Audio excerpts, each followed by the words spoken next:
Banyak yang suka nanya juga, habis-habisnya. jadi batasnya di mana dok nih? Emang saya nggak boleh punya ide apa gitu. Nah kira-kira gimana kita mau mengajarkan masyarakat untuk bisa mengerti ini ide yang udah berlebihan apa yang masih dia cuma lagi kreatif aja misalnya gitu. Karena beberapa orang ada yang kayak, oh saya punya keberadaan ganda dan sebagainya. Tapi semua cerita ingat gitu. Kayaknya itu bukan. Kalau bipolar tadi pada mood, kalau DID itu pada identitas, kalau BPD atau borderline personality disorder fokusnya itu pada personality.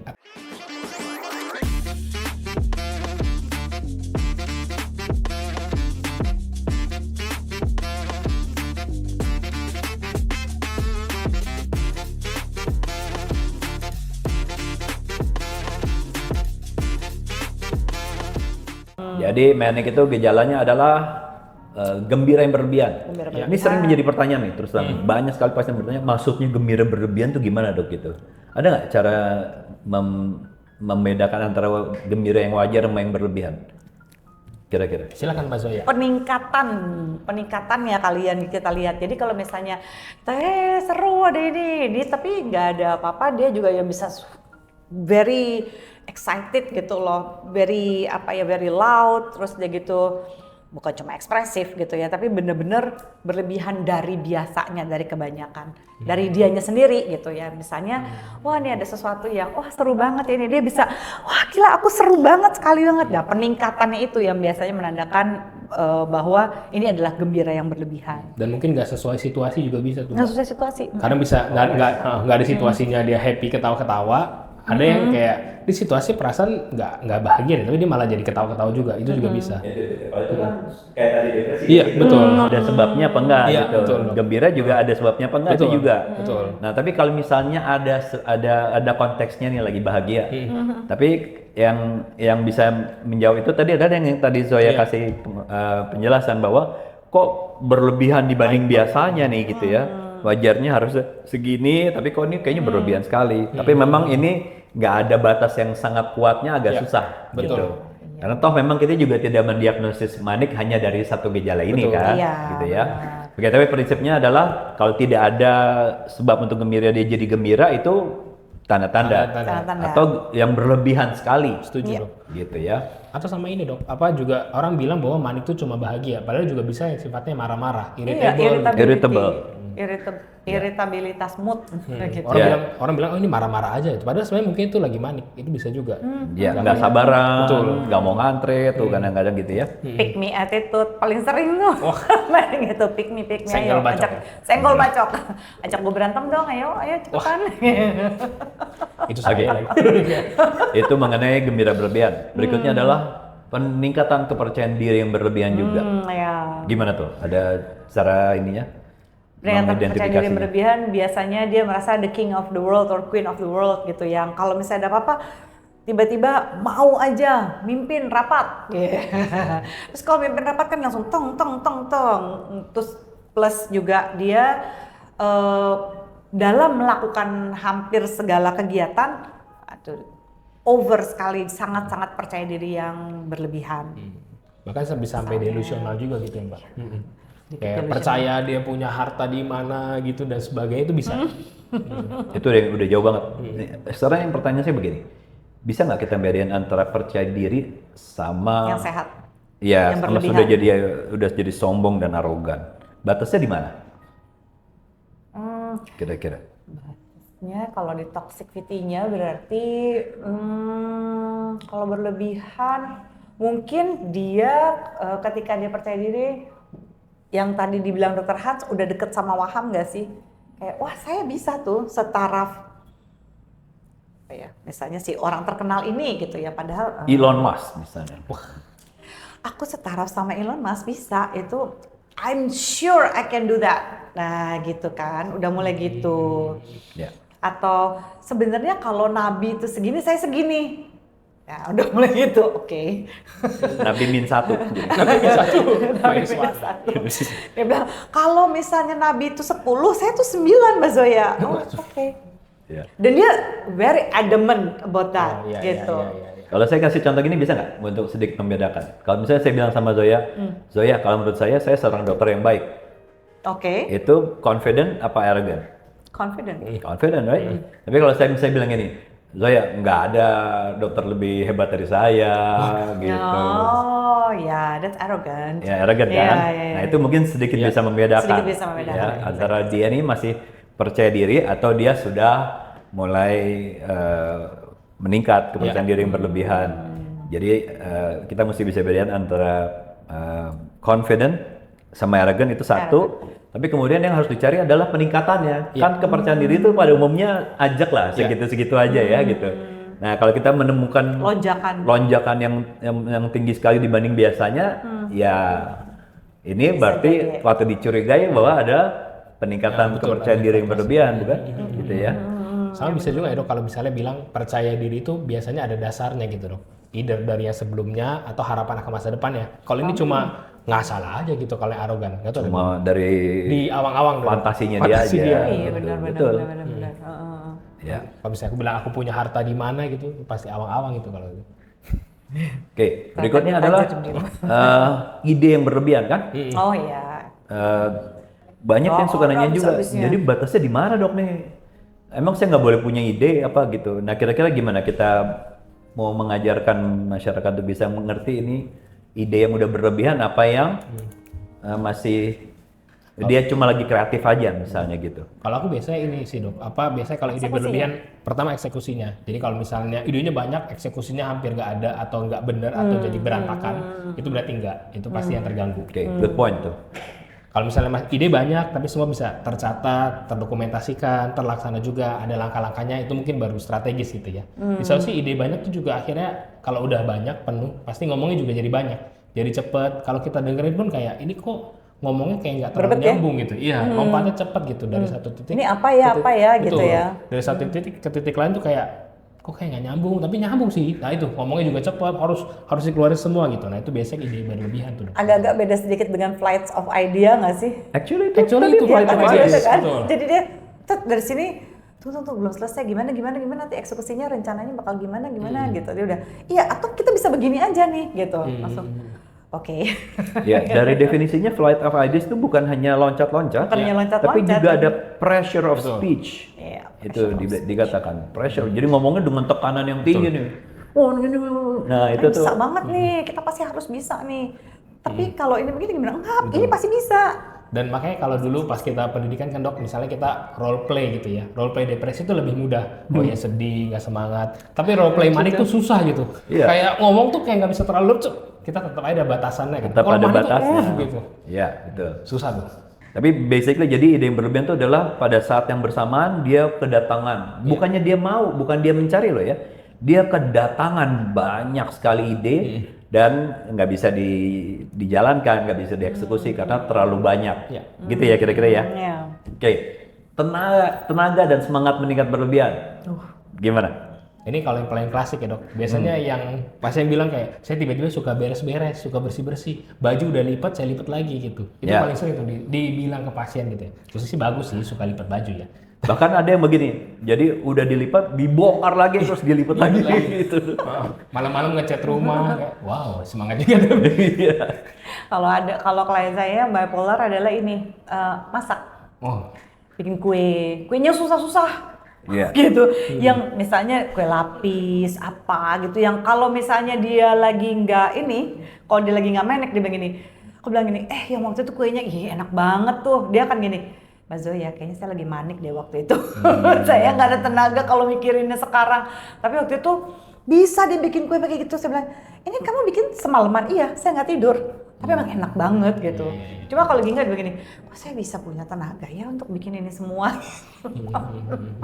Effort.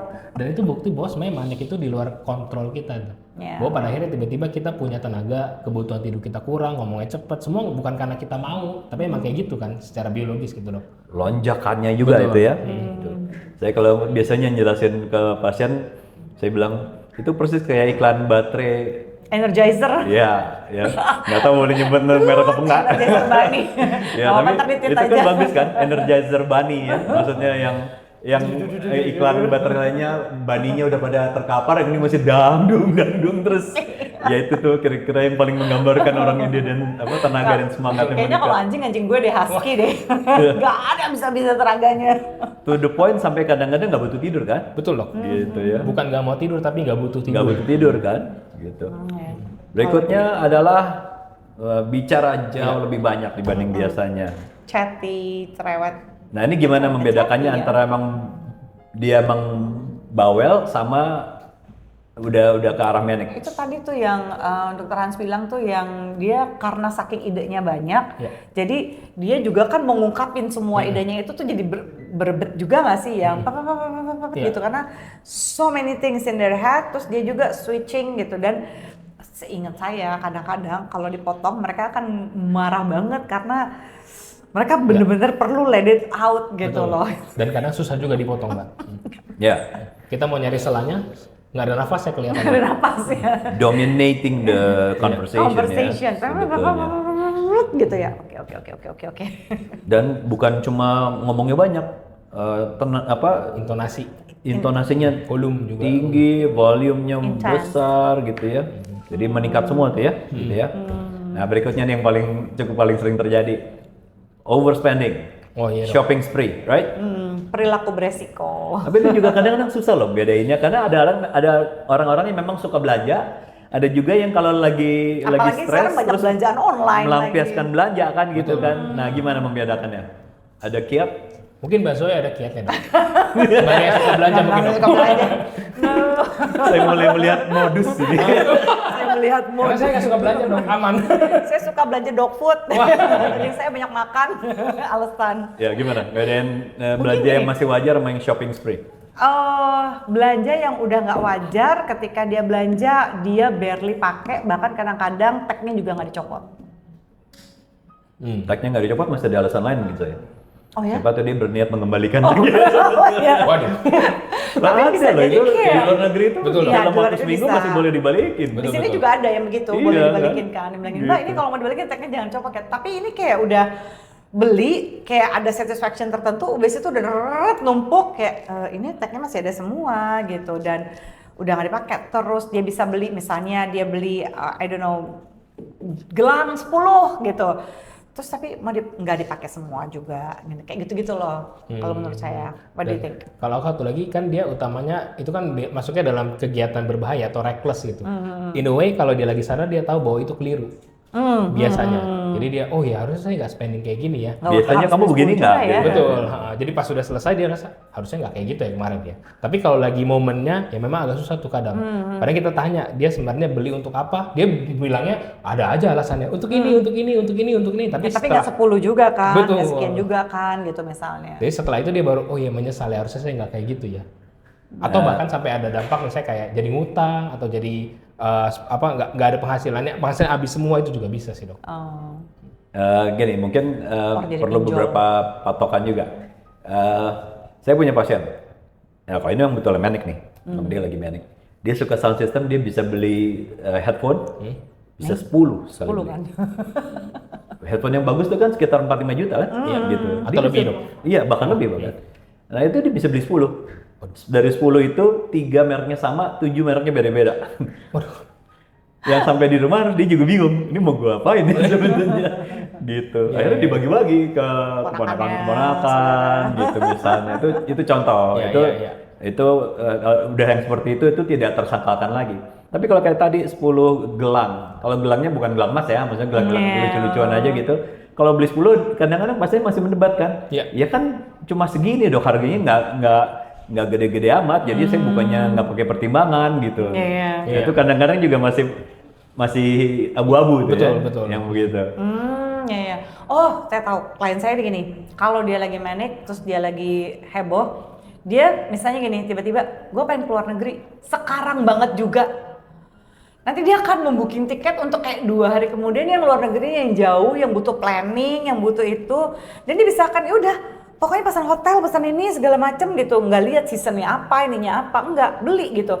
Teret gitu. Nanti berapa bulan kemudian gini, aduh, ngapain ya aku pergi beli ke I don't know Greenland lah apa gitu tiba-tiba pokoknya sesuatu dia rata-rata selalu milih yang aneh tempatnya dan dia sendiri tuh bisa tuh bingung gimana mesti ngurus visa nih, mesti ngurus Oh ini iya bener gitu. juga yang ngurus visa gimana nih? Itu sebetulnya tapi ini gejala berikutnya, ini impulsivity. Belanja kan impulsif juga, tapi Iya. itu impulsivity lain gitu. Jadi Suka panik tuh keluarganya. Hah, ngapain nih kamu tiba-tiba mau ke Greenland lah, Iceland lah apa gitu? Nggak tahu gitu, kayak saat itu it sounds good gitu. Ini bukan kayak lagi ada Ya, ya, ya. fair terus dia beli gitu, itu kan lain. Ini nggak bener-bener kayak kayaknya aku harus ke Greenland deh 2 hari lagi. Waduh. Terus dibeli gitu. Bisa. Itu kalau paspornya kuat sih enak ya, visanya aman. Iya, kita kan paspor Indonesia. Halo. dan mungkin salah satu pertanyaan lagi yang juga bisa untuk menilai apakah dia pengeluarannya pakai pertimbangan apa enggak itu adalah masih bisa nabung apa enggak. Ya. Ya kan? Biasanya pada umumnya kalau yang memang itu agak kesulitan nabung tuh. Betul dok. Gitu. Atau bahkan kelilit dalam pinjaman dok. Bahkan sampai pinjol atau yang sejenisnya. True. Oke, itu mengenai shopping spree. Ya, impulsivity tadi sesuai juga dibilang ya, melakukan sesuatu tanpa pertimbangan gitu ya, acting on impulse saja gitu. Berikutnya adalah jadi sembrono, nekat, nyerempet bahaya, bukan? Iya. Gitu. Contohnya gimana yang ditemui? Paling sering sih nyetir dok. Betul. Nyetir. Gimana? Coba jelaskan. Jujur saya nggak punya mobil sih dok, tapi Iya. konon katanya. Jadi saya nggak pernah berhadapan dengan yang terlalu manik. Tapi konon katanya kalau nyetirnya dulu kebut-kebutan, gitu dok. Dan rentan accident juga jadinya. Ya. Jadi celah sedikit, sep gitu. Jujur saya nggak ngerti, saya nggak Oh nyetir nggak tahu. dia kadang-kadang mereka cari gara-gara di jalan raya gitu ya, misalnya pick me attitude banget gitu Ya, ya, tuh. terserah, pokoknya kalau cari gara-gara lu senggol dikit mobil gue hajar lo ya gitu. Nggak usah nyenggol. Disalip aja. Salip aja nggak terima, Gitu. diklakson aja emosi.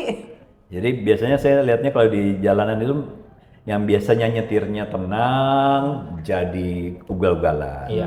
Biasanya ngambilnya safe, ini ngambilnya tipis-tipis sama mobil lain. Iya. Celah yang biasanya nggak diambil, dia ambil juga sampai orang ngomel, ya itu tuh tanda-tanda kesembronoan Iya, gitu ya. iya. Jadi saya rasa itu batasnya sih masih cukup jelas Ya. gitu. Tapi saya juga mikir, terakhir saya sempat pergi ke satu negara lain, yang which is ternyata bungee jumping itu ditemukannya di negara itu ternyata. Oh di mana dong? New Zealand sebetulnya. Oh ya, New Zealand. baru tahu. Baru tahu. Ada tempatnya khusus yang memang pertama kali dilakukan itu di situ. Oh, oke, Jadi mereka sudah sangat interesting. profesional.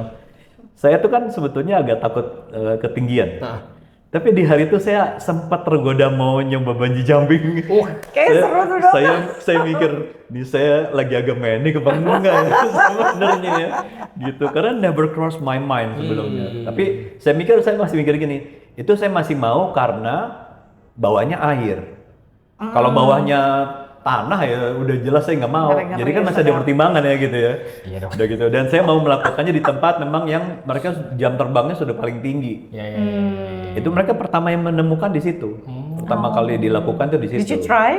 Enggak, akhirnya mau, tapi akhirnya rombongan udah mesti jalan, jadi nggak jadi. Gitu. Seru Tapi saya kira deh. kalau saya pergi lagi, saya mungkin mau coba tuh. Wah, nanti kita ikut kali dok. Nontonin dokter dari atas. Nontonin lagi bukan ikut.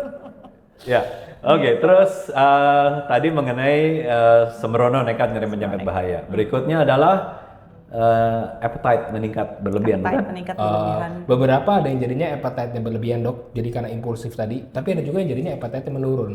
Itu Tapi sama alasan. kayak alasan Gimana depresi tuh juga ya. penjelasannya? Itu alasan kenapa setauku jadinya manik sekarang beda dengan depresi. Dia nggak selalu berserta-merta dengan appetite dok. Setahu saya. Jadi justru yang lebih terganggu tuh utamanya kalau gangguan fungsi tubuh tuh tidurnya. Oh iya. Tidurnya pasti terganggu. Sama itu ngomongnya ya. Tapi Bisa. mungkin nggak karena depresi sebetulnya itunya pas Oh bisa juga. dia lagi swing ke Turun bawah, ke bawah. gitu maksudnya. Itu bisa juga dok. Jadi mungkin dia manic disertai dengan depresi jadi bipolar. Jadi tiba-tiba mood nafsu makan jadi turun ya dok. Atau Iya. malah naik gitu. Jadi ya itu karena kurang konsisten di manik tuh makan kayak gimana. Jadi nggak masuknya di depresi biasanya. Ya. Walaupun ada beberapa orang yang ngeluhin sih dok betul. Tapi saya menemukan ada kasus-kasus di mana emang nafsu makannya meningkat Iya. substantial. Betul. Gitu. Ini anak cewek SMP kurus yang biasanya makan 3 kali sehari bisa 6 kali Iya. sehari. Dan itu makan besar, bukan cuma snack doang loh. Itu betul-betul full meal, gede, bisa 6 kali. Oh. gitu. Iya. Jadi memang mereka jadinya mungkin karena impulsif juga, jadi tiba-tiba ada binge eating mendadak gitu loh. Tapi itu nggak apa, ada beberapa yang kayak gitu, tapi lebih konsisten di depresi betul memang. Jadi memang itu utama tidur sih yang paling terganggu sama ngomong ya yang paling cepat gitu ya bipolar. Ya. Yang terakhir, libido. Ini juga dok. Gimana? Ini harus Bazoya dok kalau yang ini. Oh iya. Aman pokoknya. Hampir selalu dilaporkan kalau misalnya hasrat seks meningkat dan jarang sekali mereka benar-benar melampiaskannya sama pasangan kalau yang udah punya pasangan. Most likely mereka melakukan perselingkuhan, benar-benar reckless banget, bisa sama pekerja seks gitu ya. Pokoknya benar-benar lebih kayak menunjukkan bahwa nih loh aku bisa segini, dan seringkali mereka dengan bangganya bilang saya ini hiperseks gitu. Aduh apa ya hiperseks gitu ya, saya ini hiperseks, saya ini emang suka banget sama seks, saya emang seperti ini. Jadi ada banyak apa ya, ada banyak perilaku-perilaku seksual yang sangat-sangat sembrono, tidak menggunakan kondom, terus udah gitu terjadi kehamilan yang tidak direncanakan, most likely pada saat lagi kondisi manik. Bahkan nggak terlalu milih kayak one night stand atau apapun itu gitu ya. Dengan mudah sekali kan orang setidak-tidaknya ya kalau misalnya pun dia mau one night stand gitu, dia akan melihat oh suasananya enak, orangnya asik, ininya begini. Dia enggak, dia tuh bisa pada saat lagi libidonya lagi naik, pas lagi manik, dia cuma gini, oke, siapa yang saya mau tidurin hari ini ya gitu. Dia bisa sampai segitunya untuk ngincar. Ya bahkan ada yang lebih ekstrim lagi. Ini anak kuliahan perempuan kalau lagi manik, libidonya naik, dia tinggal pergi ke klub, dia pick up 5 orang strangers, 5 orang, udah langsung bawa pulang ke rumah, pesta seks. Iya, iya sampai segitunya. Betul, Saya betul. tergelitik sama satu pertanyaan aja, kamu kepikir nggak pakai pelindung? Enggak dong, gitu, dengan enteng aja dijawabnya gitu. Ya itu bisa sampai seperti itu. Impulsif itu ya dok. Iya kan, the thing one, saya selalu nanyain soal itu, apa sih namanya unplanned pregnancy-nya gimana gitu kan ya. There's gonna be a baby yang mungkin tidak mau hadir, atau kalau misalnya dia sudah punya kontrasepsi lain kayak IUD lah, pills atau apapun itu gitu. Abis itu kan nanti pertanyaan selanjutnya adalah infeksi menular seksual apa kabar gitu kan ya, HIV dan sebagainya. Tuh mereka tuh benar-benar secuek itu. Tapi nanti begitu ada apalah amit-amit ya misalnya sampai HIV dan sebagainya, baru ribut ini itu tuh segala macam. Tapi kadang-kadang kalau udah lagi manik, memang nggak ada tuh kemampuan kontrolnya seperti itu, pemahaman Doesn't even cross their mind. Doesn't even cross their mind. Buat mereka pokoknya nggak tahu, kayak ada semacam dorongan yang ya aku harus aja melakukan itu gitu. Kalau ditanya sesimpel kan, Dano gini, ya udah worth it nggak sih pengalaman itu? Does it good? Nggak inget. Hampir selalu bilangnya nggak inget. Iya. Mas aku ya ampun rugi nggak sih kalau ini, ada nggak yang minimal menguntungkan, kamu rasa gimana gitu? Nggak inget lagi mbak. Gitu. Itu menandakan segitu impulsifnya sebenarnya kan.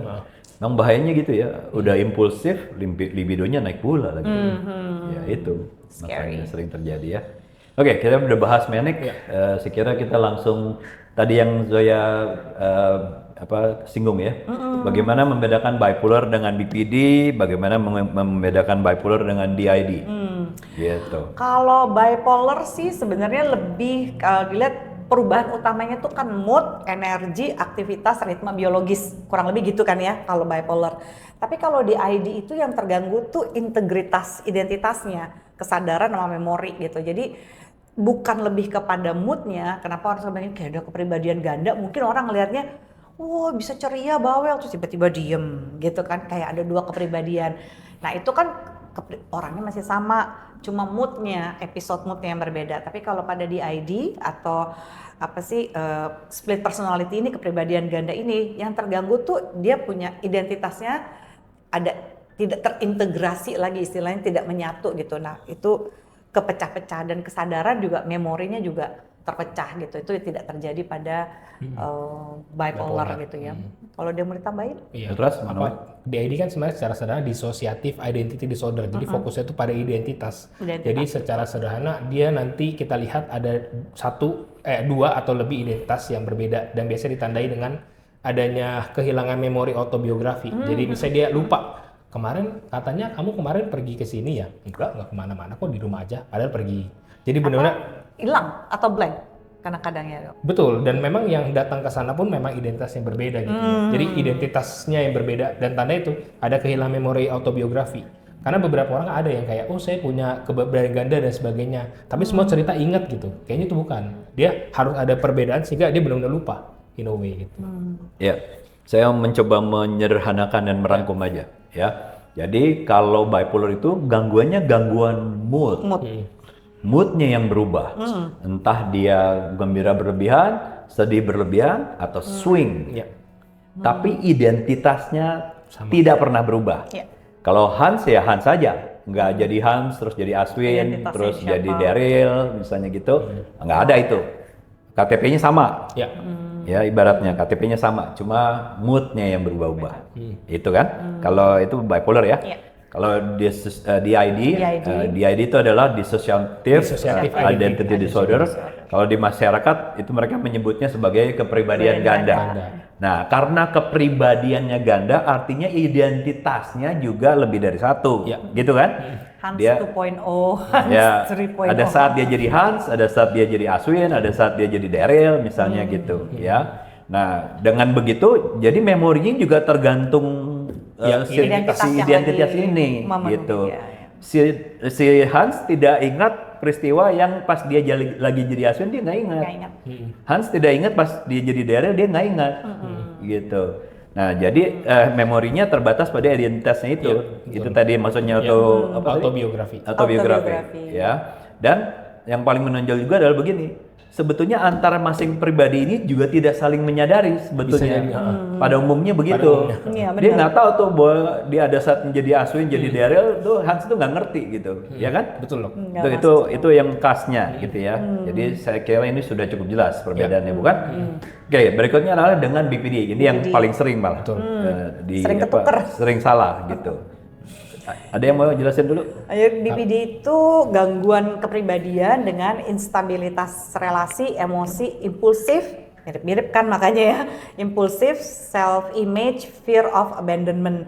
Jadi kalau misalnya dilihat dari pola waktunya, bipolar itu cenderung episode, ada episodenya dalam hitungan waktu gitu. Sementara BPD itu lebih cepat reaktif, bisa berubah dalam hitungan jam. Gitu, dimana kalau triggernya bipolar itu lebih pada muncul tanpa pemicu relasi yang jelas, tapi kalau BPD itu hampir selalu dipicu dengan konflik atau rasa ditinggalkan. Yang paling khas sih setidaknya. Setuju sih soal yang Tambahan. ditinggalkan itu, Dok. Jadi kalau bipolar tadi pada mood, kalau DID itu pada identitas, kalau BPD atau borderline personality disorder fokusnya itu pada personality atau secara sadar mungkin kepribadian atau karakter lah in a way. Sehingga itu sering mengganggu pada beberapa aspek hidup, misalnya relasi itu paling kelihatan. Relasi dia dengan orang lain yang kurang stabil gitu ya. Jadi kadang bisa love banget, kadang hate sekali gitu ya. Kadang mau deket, kadang mau jauh juga. Dan bukan cuma pada relasi orang lain, tapi juga relasi dengan diri. Jadi relasi dengan diri juga kadang kurang stabil. Dia tadi yang dibilang impulsif dan sebagainya bukan karena moodnya naik turun, tapi karena relasi dengan dirinya mungkin kurang stabil. Fokusnya ketidakstabilan itu ya. Nah itu yang mungkin khas pada BPD biasanya ketimbang borderline, ketimbang bipolar. Bipolar, makanya BPD itu borderline tuh sering I hate you, don't leave me. Betul. Yeah. Sehingga karena dia dari bipolar, DID, BPD itu 3 hal berbeda. Ada satu pasien yang pernah saya ketemu itu tiga-tiganya ada. Oh iya. Dia BPD dengan DID dan bipolar juga. Dan kita itu semuanya beda-beda dan akhirnya bisa dilihat gitu. Ya. Jadi kalau tambahan dari saya adalah begini. Memang gejala bipolar sama Borderline. DID, borderline. borderline itu mirip Ya. dalam konteks ledakan emosinya, perubahan emosinya, depresinya sama. Tapi satu hal yang membedakan adalah kalau yang ada di bipolar dan tidak ada di BPD adalah maniknya. Ya. Nganik ya, betul. Manic hanya ada di Bipolar. bipolar kan. Kalau di BPD nggak ada itu manic. Ada. Boleh emosinya yang lain-lain ada, semua itu ada, tapi tidak ada manic. Tidak ada manic. Jadi kalau sudah ada manic, sudah pasti ada bipolar. Saya bukan bilang nggak ada BPD, maksudnya sudah pasti ada bipolar. Iya. Gitu. Nah itu satu-satunya membedakan hanya itu, sebetulnya yang lainnya bisa mirip. Tapi memang persis seperti tadi Dr. Hans bilang juga bahwa yang ini kepribadian kan gitu kan ya. Dan biasanya sangat ketara itu dalam konteks kalau dia lagi berelasi. Iya. Love and hate relationship gitu ya. Terus bisa bahkan jadi kasar dan segala macam itu sering terjadi. Pada dasarnya mereka mendua di soal cinta, Iya. borderline itu. Karena cinta dia mengerti bahwa dia perlu cinta karena dia ingin bahagia, tapi dia juga sudah banyak pengalaman bahwa dia terluka oleh karena cinta juga gitu. Akhirnya dia melihat cinta itu membingungkan gitu sebetulnya kira-kira. Ya, nah jadi ini kita sudah cukup bisa, saya kira sudah cukup bisa menjelaskan ya untuk perbedaan antara bipolar dengan BPD. Nah ada juga yang suka bingung antara perbedaan antara manic sama hypomanic. Mungkin kita perlu sedikit jelaskan juga. Gitu. Iya. Secara sederhana sih yang aku tahu ya dok. Jadi bedanya utama itu adalah pada fungsionalitas atau kemampuan dia berfungsi. Pada manik tidak bisa berfungsi, pada hipomanik masih bisa berfungsi. Bahkan mungkin bisa sangat produktif sebetulnya. Sehingga kalau anekdotnya kita berharap kita semua tuh hipomanik seumur hidup. Nah, cuma saya nggak bisa aja. Saya nggak bisa aja. Ya. Kalau manik ya dia aktif, tapi nggak ada produktivitas, kacau aja itu. Semuanya nggak jelas gitu. Misalnya tadi lipat baju, ditaruh di luar misalnya. Contoh-contoh gitulah. Tapi sampai ada beberapa klien saya yang mendengar Dr. Hans bilang itu sampai bilang begini, saya mau hipomanik aja, misalnya kebetulan dia kan pencipta lagu gitu, cukup terkenal lagi. Jadi begini, terus pasangannya bilang, iya mendingan dia hipomanik aja, kalau hipomanik dia romantis. Kalau lagi nggak hipomanik, oh my god, kalau lagi manik, oh my god, galak banget. Tapi kalau lagi hipomanik tuh sweet, romantis gitu. Lebih passionate gitu. Jadi nggak selalu sebrutal katanya, tanda kutip ya, dia bilang nggak sebrutal waktu dia lagi manic. Pengennya sih gitu, tapi biasanya koma disertai dengan depresi, itu problemnya kan. Nah itu dia. Ya. Oke, itu dalam hal functionality. Dalam hal gejala ada cara membedakannya? Gejala intensitasnya. Intensitasnya ya? Intensitasnya. Jadi lebih ringan hipomanik ya? Lebih ringan hipomanik. Oke. Lebih cari aman. Kalau aman tetap aja di situ kan depresi ya. Iya. Oke, jadi kalau kita mau simpulkan begini kira-kira ya. Kalau ini normal, pada saat dia mulai naik jadi hypomanic itu, dia productivity-nya akan sangat meningkat, bagus, cepat, percaya diri, berani ngambil keputusan, gitu kan? Ya. Tapi kalau sudah mulai meningkat lagi, malah menurun lagi. Iya, kacau. Kenapa? Karena dia jadi terlalu banyak ide dan nggak bisa dikerjakan. Iya. Pikirannya loncat-loncat gitu. Jadi malah jadi nggak bisa produktif juga akhirnya gitu ya kira-kira ya. Jadi Kalau mau kacau. disimpulkan ya. Jadi memang paling enak tuh sebetulnya agak hypomanic dikit gitu ya. Pengennya terus-terusan dok. Saya juga pengen sebenarnya dok. Tapi masalahnya nggak ada hypomanic berdiri sendiri itu nggak ada. Nanti ada saatnya nanti di depresi kan kalau dia bipolar ya gitu ya.